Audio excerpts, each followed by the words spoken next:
अस्सलाम वालेकुम, उम्मीद करता हूँ सब खैरियत से होंगे।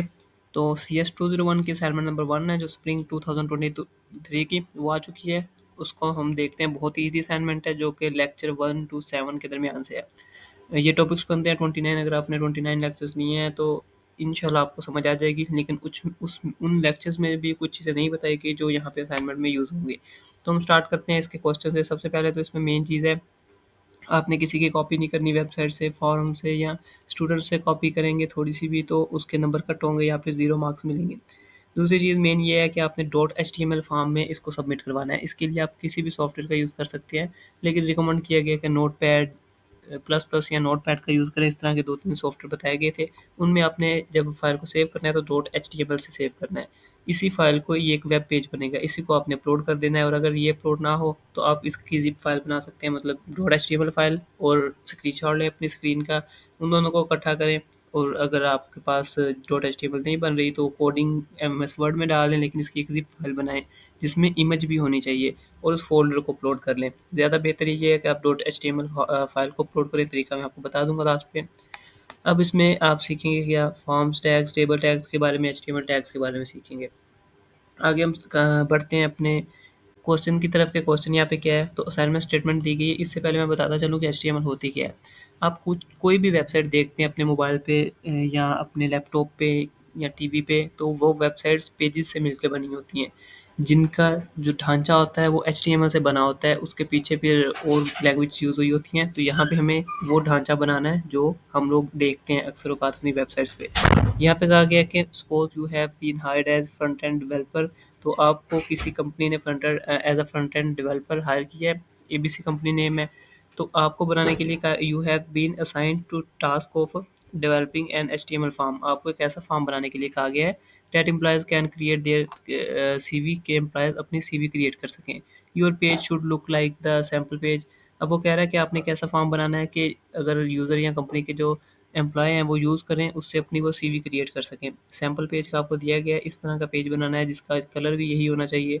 CV पर लिखा हो पर्सनल इन्फॉर्मेशन और ये सारी चीज़ें ऐसी ही एज़ इट इज़ आनी चाहिए। तो इसी तरह का एक आपने फॉर्म बनाना है, इसके लिए आप कोड लिखेंगे। इंस्ट्रक्शंस हैं जो सॉल्यूशन के लिए, वो है कि यूज़ बेसिक HTML, सिर्फ बेसिक HTML यूज़ करनी है, ज़्यादा कुछ नहीं यूज़ करना। Which you have learn till lecture 7, lecture 7 तक जो आपने पढ़ा है वही यूज़ करना है।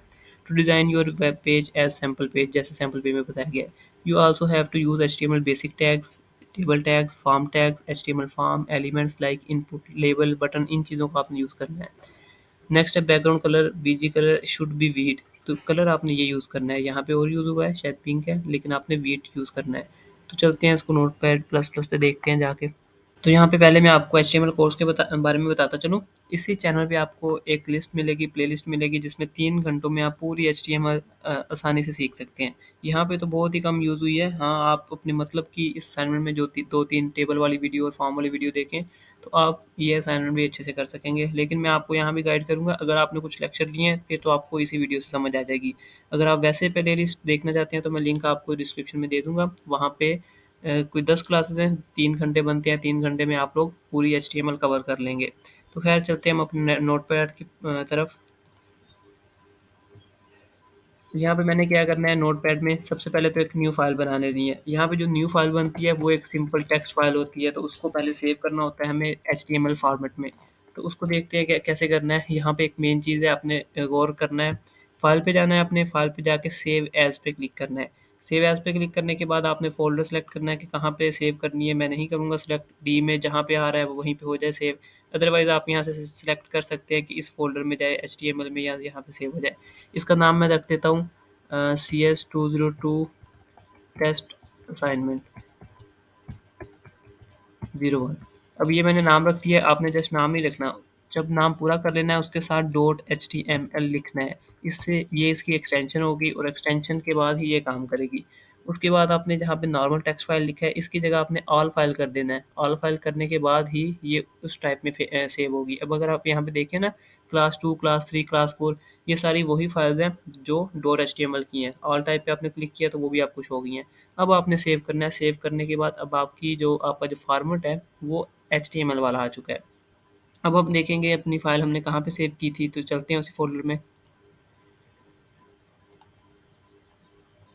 तो ये देखें इस फ़ोल्डर में मैंने सेव की थी जहाँ पे पहले भी काफ़ी पड़ी हुई हैं, ये देखें CS202। अब इसको मैं ओपन कर लेता हूँ अपने ब्राउज़र में अपने साथ ही आपने ओपन कर लेनी है ताकि आप देख सको कि उसके ऊपर आपने क्या-क्या किया है। अब जैसे-जैसे आप उसको रिफ्रेश करते जाएँगे तो यहाँ पे आपको शो होगा जो भी आपने किया होगा। अब चलते हैं हमारे अगेन नोटपैड पे। नोटपैड पे यहाँ पे सबसे पहला काम क्या होता है एचटीएमएल के अंदर, तो वो कुछ बेसिक टैग्स होते हैं जो आपने लिखने ही लिखने हैं, उनकी तरफ चलते हैं। तो सबसे पहले आपने लिखना होता है डॉक टाइप एचटीएमएल। ये एक एक्सक्लेमेटरी मार्क लगा के डॉक टाइप एचटीएमएल, ये आजकल HTML5 चल रही है तो इसके लिए ये लिखा जाता है। उसके बाद आपने क्योंकि एचटीएमएल लिखनी है तो आपने एचटीएमएल लिख देना है। बाकी सारी एचटीएमएल अपने अपने छोटे अल्फ़ाबेट में लिखनी है। डॉक टाइप एचटीएमएल आपने जैसे लिखना था वो मैंने आपको बता दिया है। उसके बाद एचटीएमएल आपने एक टैग लगाना है जिसको ओपन भी करना है और क्लोज़ भी करना है। अब याद रखें कि जो कुछ भी करना है आपने इसके अंदर करना है एचटीएमएल टैग के अंदर, इससे बाहर आपने यहाँ पे कुछ नहीं लिखना है, ये नीचे कुछ नहीं लिखना है, एचटीएमएल टैग के अंदर करना है। अब इसके अंदर भी 2 चिल्ड्रन टैग आ जाते हैं, एक का नाम है जी हेड और एक का नाम है बॉडी। अब जो भी आपने करना है हेड में करना है या बॉडी में करना है, सॉरी बॉडी लिखना था, बॉडी। तो अब हेड के अंदर तो अभी 2-4 चीज़ें आएँगी, बाकी सब कुछ बॉडी के अंदर जाएगा। यहाँ पे मैं आपको जस्ट वही बताऊँगा जो आपकी असाइनमेंट में है। तो हेड के अंदर असाइनमेंट के मुताबिक जस्ट टाइटल आ रहा है कि आपने टाइटल क्या देना है। अब टाइटल किसे कहते हैं वो भी मैं आपको बता देता हूँ। टाइटल आ गया और क्लोज़ कर दिया। बाकी सब कुछ असाइनमेंट का बॉडी के अंदर ही आएगा। अब टाइटल देख लेते हैं कि क्या होता है। अब अगर आप यहाँ पे देखें तो आपको हम रिफ्रेश करते हैं, इसको रिफ्रेश करने पे हमें यहाँ पे इसका एक नेम शो हो रहा होगा। आई थिंक अभी नहीं शो हो रहा, मैं सबको ख़त्म कर लेता हूँ क्लोज़ टैब। तो यहाँ पे ऑल टैग्स ख़त्म करने के बाद अब हमें ये टाइटल इसका दिख रहा है, ऊपर लिखा हुआ है CS202 टेस्ट असाइनमेंट। तो ये जो इसका नाम था वही टाइटल बन गया है। लेकिन अगर हम यहाँ पे ऐड करें कुछ भी, मैं लिख देता हूँ असाइन CS201, जस्ट इतना मैंने लिख दिया तो ये इसका टाइटल बन जाएगा। सेव किया मैंने इसको, अगेन देखते हैं यहाँ पे जब अगेन करना है तो रिफ्रेश करना होता है। रिफ्रेश किया तो ये देखिए इसका टाइटल आ गया CS202। अब हम चलते हैं अपने असाइनमेंट पे कि हमने करना क्या है। यहाँ पे सबसे पहले तो टाइटल देखिए, यहाँ पे सर्कुलम सीवी लिखा हुआ है, तो यही तो यहाँ पे टाइटल में सीवी लिखा हुआ है, आपने यही नेम वहाँ पे लिखना है, तो आपका टाइटल भी यही होना चाहिए। उसके बाद आप देखें एक हेडिंग H2 की तकरीबन ये हेडिंग बनती है, आपने एक हेडिंग दे देनी है। उसके बाद आपने फॉर्म का यूज़ करना है और फॉर्म के अंदर 3 टेबल बनाए हुए हैं, उसने 3 टेबल बना देने हैं। अब 3 टेबल में आपने क्या करना है, हर टेबल का कैप्शन दिया हुआ है, उसने पर्सनल इन्फॉर्मेशन, दूसरे टेबल का कैप्शन है एजुकेशन, तीसरे टेबल का कैप्शन है एक्सपीरियंस और नीचे फॉर्म के बाहर उसने 2 बटन लगा दिए हैं। अब अगर बात करें कि फॉर्म के अंदर उसने क्या-क्या चीज़ें यूज़ की हैं, नेम यूज़ किया है, टेक्स्ट टाइप है, ईमेल यूज़ की है, ईमेल ही टाइप है, फ़ोन यूज़ किया है, फ़ोन टाइप है, एड्रेस यूज़ किया है, यहाँ पे टेक्स्ट एरिया टाइप है, जेंडर में ये आपने शायद पढ़े हो या ना पढ़े हो, अभी हम करेंगे जाके इसको। तो स्टार्ट करते हैं अपनी बॉडी से, पहले इसका नेम यहाँ पे रख लेते हैं।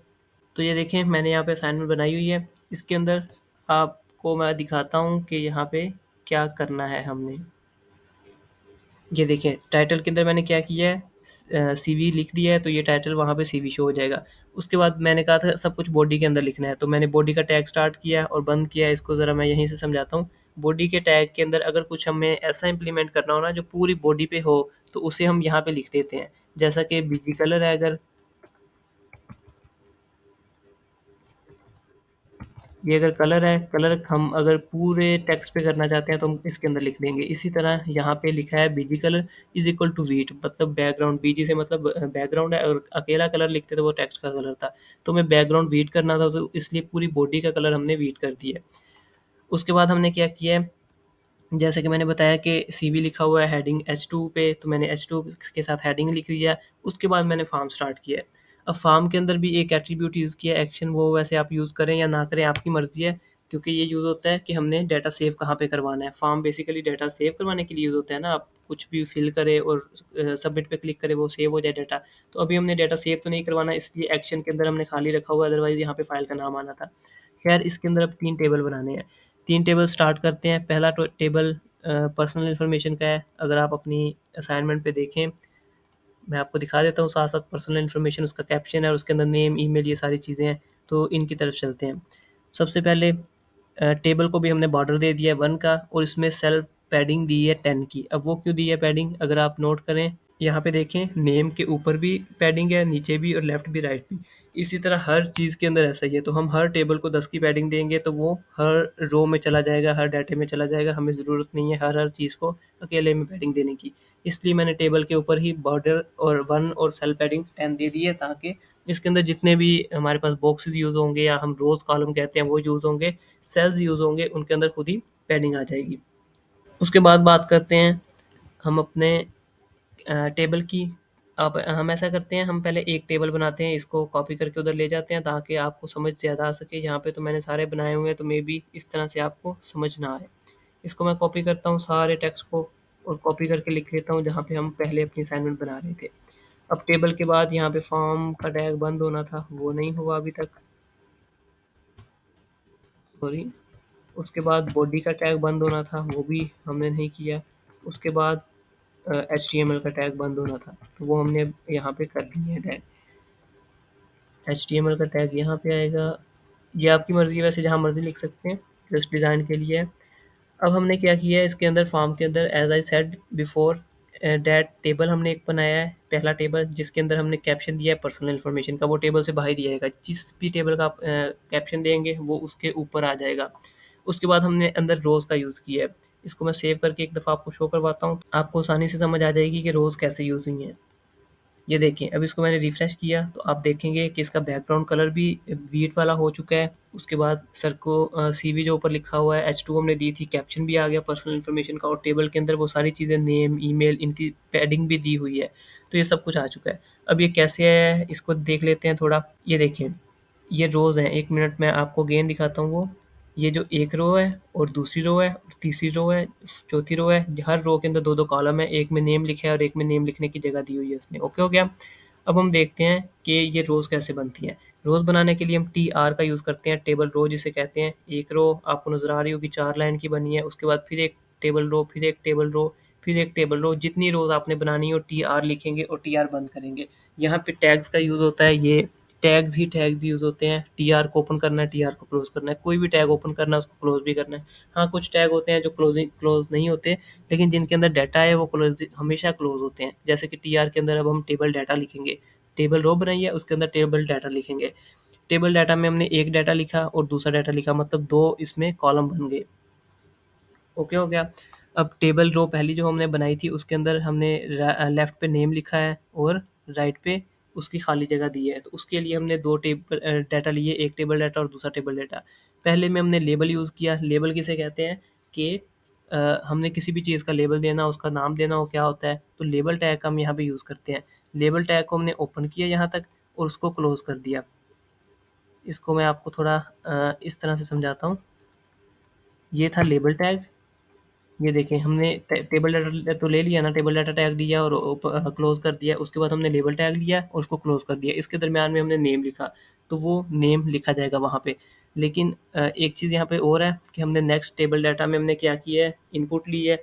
किसी भी खाली जगह के लिए ना, खाली जगह से मुराद है कि ये खाली जगह है और ये इस तरह के बॉक्सेस बनाने के लिए हम इनपुट टैग का यूज़ करते हैं, क्योंकि यहाँ पे इनपुट लेनी है हमने। लेकिन किस टाइप की इनपुट लेनी है ये सवाल आता है। यूज़ हर जगह इनपुट ही होनी है, इनपुट टैग यूज़ होगा। टेबल डाटा के अंदर इनपुट टैग का यूज़ किया, लेकिन किस तरह का डाटा लेना है वो बात की बात है। तो इनपुट के अंदर हम लोगों ने type is equal to text दी है। यहाँ पे टाइप टेक्स्ट भी दे सकते हैं, नेक्स्ट में टाइप ईमेल दी है क्योंकि हम ईमेल यूज़ कर रहे हैं। ये बहुत बहुत सारी टाइप्स हैं। आगे टेल दिया है, इसका मतलब है फ़ोन नंबर।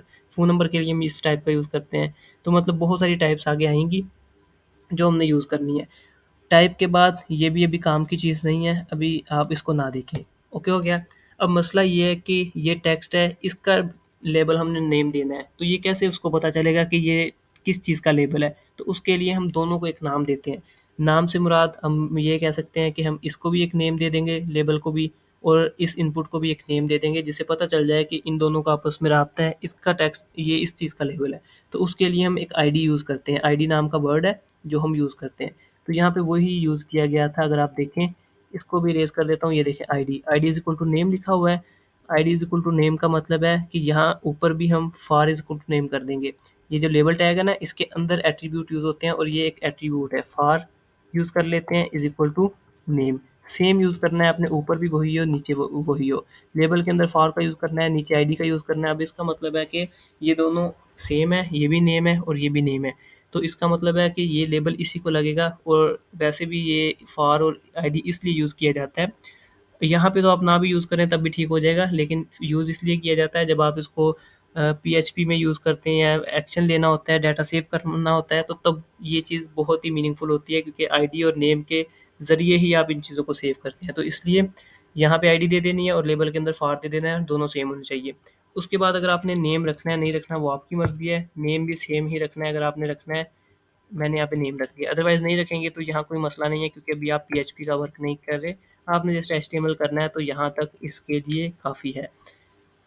ओके हो गया। अब ये हमारी एक टेबल रो पूरी हुई है जिसके अंदर हमने नेम और इनपुट लिया है, उसकी टाइप टेक्स्ट दी थी। नेक्स्ट हमने लेबल दिया है ईमेल का और टाइप दी है ईमेल की। यहाँ भी फॉर और आईडी देखें सेम है, अगर आप नेम नहीं लिखना चाहते तो ना लिखें, अदरवाइज़ नेम भी वही लिख लीजिएगा, नेम से कोई फ़र्क नहीं पड़ता। सेव किया, एक दफ़ा देखते हैं अगेन कोई फ़र्क तो नहीं पड़ा उसको। तो ये देखें, इसमें आपको कोई ऐसा फ़र्क नज़र नहीं आएगा जो नेम ख़त्म करने से आया हो। उसके बाद नेक्स्ट काम आपका क्या है, यहाँ पे मैं एक और चीज़ बताता चलूँ। नेम के अंदर ना आप कई दफ़ा लिखना चाहते हैं, मतलब पहले से वैल्यू गिवन करना चाहते हैं, तो उसके लिए आप वैल्यू एम एस रहमान लिख देता हूँ मैं यहाँ पे। तो यहाँ पे एक वैल्यू आ जाएगी पहले से ही। अभी मैं आपको थोड़ा डिटेल से बता रहा हूँ, आगे सारी चीज़ें तीनों टेबल्स में एक ही चीज़ यूज़ होनी है, इसलिए मैं यहाँ पे आपको डिटेल से बता रहा हूँ। रिफ्रेश किया तो मैं यहाँ पे लिखने लगता हूँ, तो पहले ही एम एस रहमान लिखा हुआ है, तो वैल्यू भी इस तरह हम दे सकते हैं यहाँ पे, लेकिन हमें असाइनमेंट में नहीं कहा गया तो हम नहीं देंगे। वैल्यू के अलावा एक होता है प्लेस होल्डर। प्लेस होल्डर अगर हम कोई भी नाम दें तो उसका मतलब है कि वैसे वो हम एम एस रहमान नहीं लिखेंगे, वो हम लिखते हैं, ये देखें यहाँ पे कुछ नहीं लिखा हुआ लेकिन शो हो रहा है हमें, तो यहाँ पे हम प्लेस होल्डर यूज़ करते हैं किस काम के लिए, राइट योर नेम। अब इस तरह का अगर टेक्स्ट लिखा हो तो हमें पता लग जाएगा कि हमने यहाँ पे नेम लिखना है, तो प्लेस होल्डर इस काम के लिए यूज़ किया जाता है। देखिए राइट योर नेम, तो मैं यहाँ पे क्लिक करूँगा, यहाँ पे तो कुछ भी नहीं है, मैं जब एम लिखूँगा तो वो साथ ही राइट योर नेम रेज हो जाएगा। तो इसलिए हम इस प्लेस होल्डर का यूज़ करते हैं, लेकिन ये भी हमने यहाँ पे यूज़ नहीं करना, क्योंकि हमारी असाइनमेंट में ऐसी कोई इंस्ट्रक्शन नहीं है, या हम जो पिक्चर देखते हैं जिसके मुताबिक बनाना है उसमें इस तरह का कुछ यूज़ नहीं हुआ। ये आपको मैं वैसे ही बता रहा हूँ कि ये चीज़ दो अहम इन चीज़ें हैं जो आपको बार-बार यूज़ करनी पड़ सकती हैं। तो ख़ैर अभी हमने जो करना है वो ये है कि हमने 2 टेबल रोज़ बना ली हैं, उसके बाद थर्ड रो बनाई जिसमें फ़ोन लेबल दिया हमने। लेबल आपने अपनी मर्ज़ी से देना है इस पिक्चर पे देख के। यहाँ पे फ़ोन और कॉलन लेबल है, कॉलन बनता है, तो वही आपने वहाँ पे दे देना है। आगे जो नई चीज़ है वो ड्रेस में आती है। अब आप नोट करें अगर कि इसको कुछ नहीं कर सकते, दूसरे को कुछ नहीं कर सकते और तीसरे को हम ऐसे एक्सटेंड कर सकते हैं। तो ये क्या चीज़ है? ये इनपुट नहीं है, ये टेक्स्ट एरिया है। तो इसके लिए एड्रेस के लिए या कोई भी बड़ी चीज़ है उसके लिए हम टेक्स्ट एरिया का यूज़ करते हैं। अब यहाँ पे देखें ज़रा, इसमें लेबल वाली भी सेम चीज़ है, वही फॉर एड्रेस दिया, लेबल हमने एड्रेस दे दिया और आईडी भी एड्रेस दी, नेम भी एड्रेस दिया, लेकिन यहाँ पे हम इनपुट यूज़ कर रहे थे, वहाँ पे हमने टेक्स्ट एरिया का यूज़ किया है। तो हमारी जो असाइनमेंट है उसमें 2 चीज़ें इस तरह की हैं जिसमें हमने एड्रेस का यूज़ करना है, ये देखिए एक ये है, इसके राइट पे थोड़ा-सा इस तरह बना होता है, पता लग जाता है। उसके बाद जॉब डिस्क्रिप्शन है, वहाँ पे भी हमने टेक्स्ट एरिया का यूज़ करना है, ज़रा नोट करें। ओके हो गया। आगे जेंडर की बात करते हैं कि जेंडर को किस तरह किया गया है। अब जेंडर के अंदर हम या यूज़ करते हैं रेडियो बटन का। रेडियो बटन क्या होता है? सबसे पहले रेडियो बटन में आपने वही एक टेबल डाटा बनाना है, टेबल रो बनानी है, टेबल रो के अंदर एक डाटा बनाना है जिसमें जेंडर लिख दिया, जैसे हम फ़ोन एड्रेस लेबल देते हैं, लेबल दे दिया। अब उसके आगे हम लोग क्या करेंगे, हम लोग बनाएँगे एक और टेबल रो जिसके अंदर हम लिखने वाले हैं कि यहाँ मेल और फीमेल। अब इसमें हम फिर अगेन इनपुट और लेबल का यूज़ करेंगे। लाइक एक इनपुट हमने दे दी, यहाँ इनपुट हम पहले इसलिए लिख रहे हैं कि पहले हमें वो एक बटन टाइप है वो चाहिए हमें। ये देखिए ना, ये बटन है, इसके ऊपर हम क्लिक कर सकते हैं, यहाँ पे क्लिक करें तो ख़त्म हो जाता है। ये 2 तरह के होते हैं, एक होता है रेडियो बटन में हम दूसरे पे क्लिक करें तो पहला ख़त्म हो जाता है। एक होता है चेक बॉक्स, चेक बॉक्स में हम 1, 2, 3 क्लिक कर सकते हैं, 4 भी क्लिक कर सकते हैं। तो ये नीचे वाला चेक बॉक्स यूज़ हुआ है, ऊपर रेडियो बटन यूज़ हुआ है। तो यहाँ पे रेडियो बटन को देख लेते हैं क्या किया है। इनपुट में टाइप दी है वो रेडियो की दे दी है, पीछे हम टेक्स्ट की देते हैं, काफ़ी टाइप्स दी थी लेकिन यहाँ पे रेडियो की दे दी है। इसमें जो आईडी दी है मेल की दी है, और उसके बाद जो वैल्यू दी है वो भी मेल की दी है। वैसे वैल्यू देने का फ़ायदा नहीं है, ना भी देते तो कोई मसला नहीं था। और उसमें लेबल क्या दिया है, अब यहाँ पे नोट करें, अगर ये लेबल आप दे देते फीमेल को, लेट्स सपोज यहाँ पे आप फीमेल लिख देते तो ये इस वाले रेडियो बटन को चले जाना था। अब यहाँ पे उसने इस आईडी को मेल रखा है और इस फॉर को मेल रखा है, तो क्या हुआ, ये जो रेडियो बटन आपने बनाया था वो मेल को ही मिला है, और उसके बाद ये वाला जो रेडियो बटन आपने बनाया था वो फीमेल वाले उसको लेबल को मिला है। यहाँ पे आप देखेंगे ज़्यादा लेबल्स हैं, तो इसलिए लेबल्स भी ज़्यादा यूज़ हुए हैं। ये देखें, एक तो लेबल ये हो गया ना जो कि टेबल डाटा के अंदर था, दूसरे टेबल डाटा में दो लेबल है, एक ये वाला लेबल और एक ये वाला लेबल। दूसरे टेबल डाटा में भी दो लेबल्स का इसीलिए यूज़ किया गया है। तो ये आपका रेडियो बटन इससे बन गया। ओके, उसके बाद चेक बॉक्स की तरफ आते हैं। चेक बॉक्स में क्योंकि ज़्यादा चीज़ें थी, यहाँ पे वही चीज़ इनपुट लेबल होगा। पहले टेबल डाटा में तो वही लेबल आ गया जिसमें हॉबीज़ लिखा गया, और दूसरे टेबल डाटा में हर इनपुट के साथ एक लेबल आ रहा है जिसकी फॉर सेम होगी और आईडी सेम होगी। लेबल में आप ड्राइंग का यूज़ करेंगे, यानी कि कोई भी वर्ड का यूज़ करेंगे, और टाइप आप चेक बॉक्स की दे रहे हैं तो वो एक चेक बॉक्स बनता जाएगा। नेम आप लिखें ना लिखें वो आपकी मर्ज़ी है, एज़ आई सेड बिफोर। आप ना भी लिखें तो चलेगा, अगर लिखेंगे तो वो आपको सेम लिखना होगा, सबका ही सेम लिखना होगा। तो आगे चलते हैं। यहाँ पे हमारा एक टेबल कंप्लीट हो चुका है, इसको मैं सेव करके एक दफ़ा शो करवा देता हूँ। ये हमारा पहला टेबल कंप्लीट हो चुका है। अब यहाँ पे मैं वीडियो को ख़त्म करने की तरफ जाऊँगा। बस इतना सा आपको बताता चलूँ, बल्कि असाइनमेंट तो पूरी करूँगा, लेकिन जो समझाने वाली चीज़ें थी वो मैं आपको समझा चुका हूँ। आगे हम जस्ट इतना देखेंगे कि 2 टेबल और कैसे बनाने हैं। आपने जस्ट इसी टेबल को कॉपी करना है, नीचे 2 दफ़ा पेस्ट कर देना है और उसमें एडिट कर लेना है। पेस्ट कैसे करना है?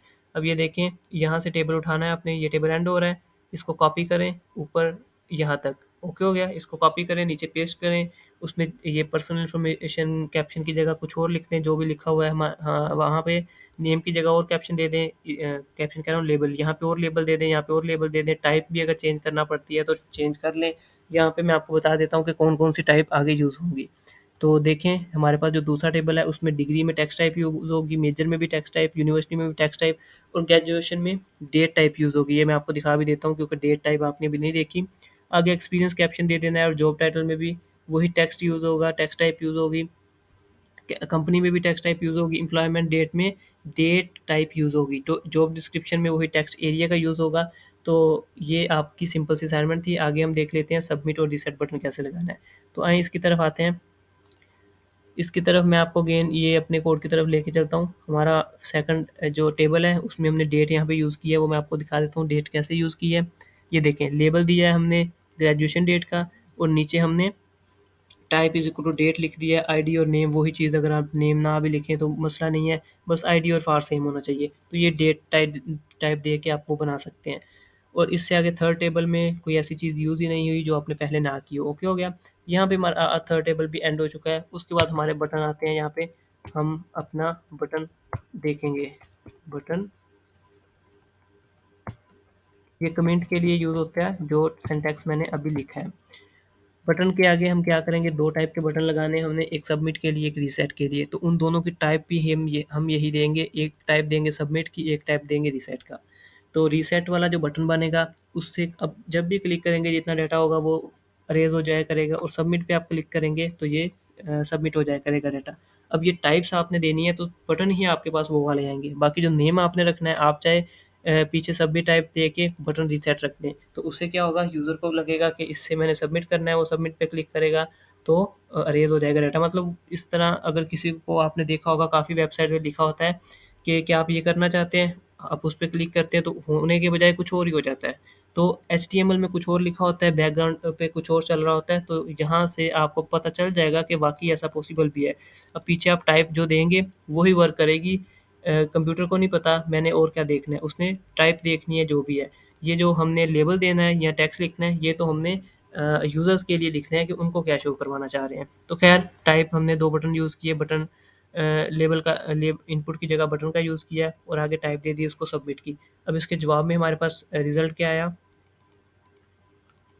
रिज़ल्ट में आप रिफ़्रेश करें तो ये देखिए तीनों टेबल बन गए हैं। अब नीचे सबमिट का बटन है, सबमिट हम जब भी करेंगे तो वो कुछ भी नहीं होगा क्योंकि हमें पता है कि हमने फ़ाइल दी नहीं, एक्शन के अंदर फ़ाइल देनी थी वो नहीं दी, और डिस्क्रिप्शन में हम इस तरह कुछ लिखते हैं और रीसेट पे क्लिक करते हैं तो वो रीसेट हो जाएगा।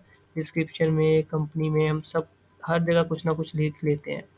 लिख लिया, अब हम इसको रीसेट करेंगे तो वो सारा रीसेट हो जाएगा। तो ये हमारी असाइनमेंट थी जो मुकम्मल हो चुकी है। अब हमने इसको पोस्ट कैसे करना है।